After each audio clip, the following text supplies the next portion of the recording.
The White House says President Sleepy Joe warned Ukraine's president Thursday that there is a distinct possibility Russia could take military action against Ukraine in February. The Kremlin likewise sounded a grim note, saying it saw little ground for optimism in resolving the crisis after the U.S. this week again rejected Russia's main demands. This is starting to get intense. Russian officials said dialogue was still possible to end the crisis. But Biden again offered a stark warning amid growing concerns that Russian President Vladimir Putin will give the go-ahead for a further invasion of Ukrainian territory in the not-so-distant future. Yeah, it could happen like tomorrow. The White House said Biden's comments to Ukraine's Volodymyr Zelensky in a phone call amplified concerns that administration officials have been making for some time. President Biden said that there is a distinct possibility that the Russians could invade Ukraine in February. White House National Security Council spokesperson Emily Horne said, "He has said this publicly and we have been warning about this for months. Looks like thing will be bloody in a short bit. Tensions have soared in recent weeks as the United States and its NATO allies expressed concern that a buildup of about 100,000 Russian troops near Ukraine signaled that Moscow planned to invade its ex-Soviet neighbor. Russia denies having any such designs, and has laid out a series of demands it says will improve security in Europe. This is real close to wartime. But as expected, the U.S. and the Western alliance firmly rejected any concessions on Moscow's main points Wednesday, refusing to permanently ban Ukraine from joining NATO and saying allied deployments of troops and military equipment in Eastern Europe are non-negotiable.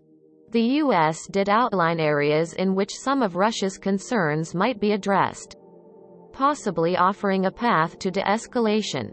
As if that can be done at this point, but as it has done repeatedly for the past several weeks. Washington also warned Moscow of devastating sanctions if it invades Ukraine, in addition to penalties targeting Russian people and key economic sectors. Several senior U.S. officials said Thursday with certainty that Germany would not allow a newly constructed gas pipeline to begin operations in the event of an incursion. All eyes are now on Putin, who will decide how Russia will respond amid fears that Europe could again be plunged into war. In the meantime, Biden spoke to his Ukrainian counterpart Zelensky on Thursday to reiterate American and allied support, including recent deliveries of U.S. military aid.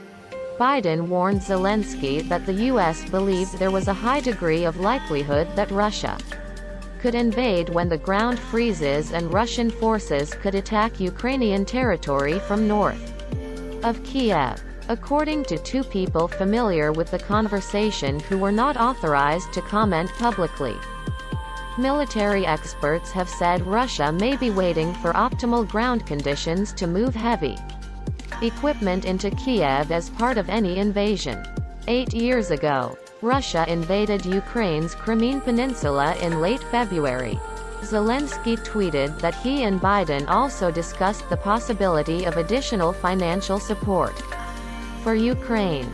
The White House said Biden told Zelensky he was exploring additional macroeconomic support to help Ukraine's economy, as it comes under pressure as a result of Russia's military buildup. Meanwhile, the United States announced that the UN Security Council will hold an open meeting Monday on what U.S. Ambassador Linda Thomas-Greenfield called Russia's threatening behavior.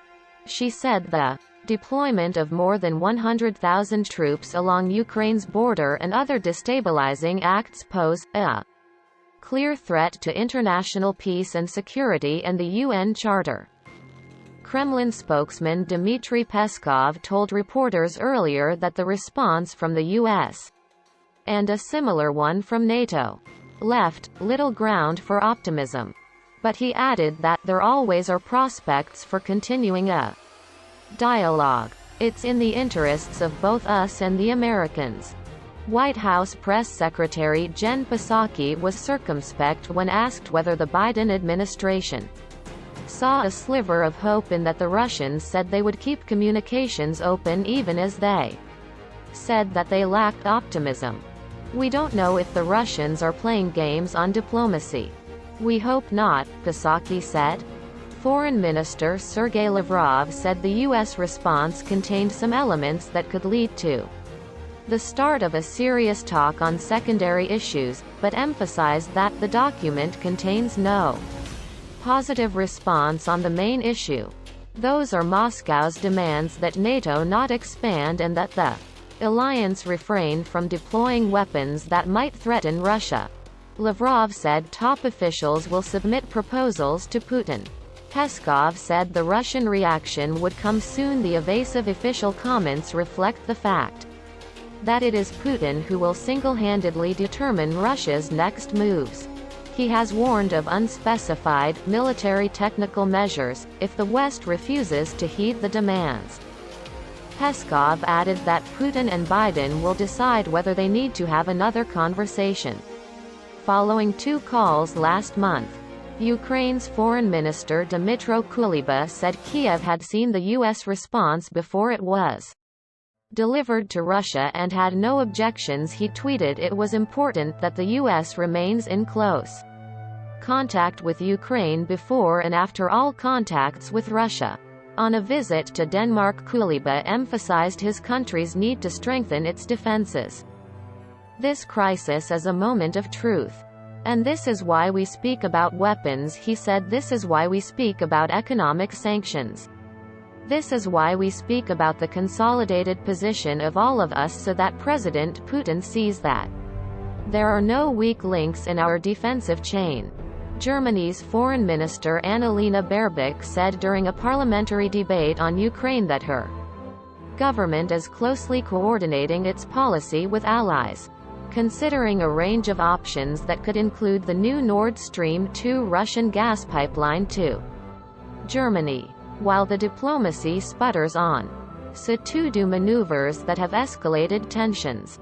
Russia has launched a series of military drills involving motorized infantry and artillery units in southwestern Russia, warplanes in Kaliningrad on the Baltic Sea, dozens of warships in the Black Sea and the Arctic, and Russian fighter jets and paratroopers in Belarus.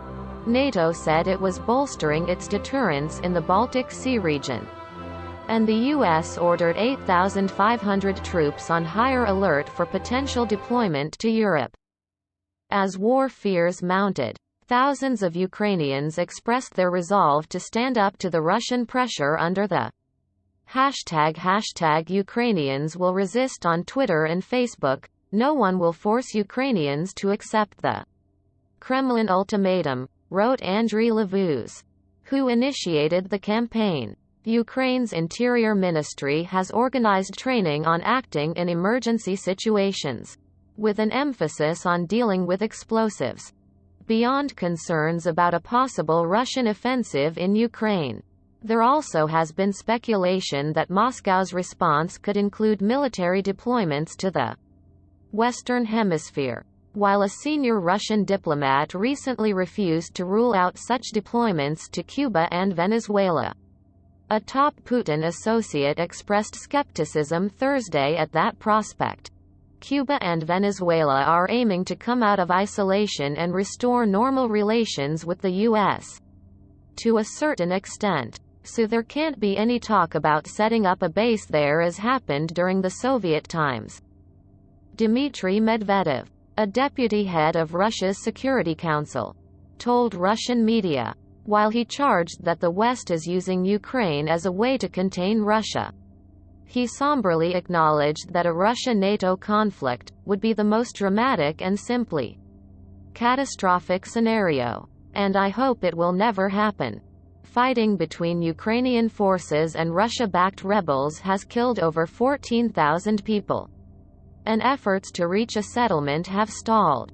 Since the conflict began, Russia has been accused of sending troops and weapons to the separatists, something it has denied. On Thursday, Peskov wouldn't comment on a proposal from the Kremlin's main political party, United Russia, which suggested that Moscow respond to the delivery of Western weapons to Ukraine by sending arms to the rebels. He added that Putin is aware of the proposal but had no immediate reaction.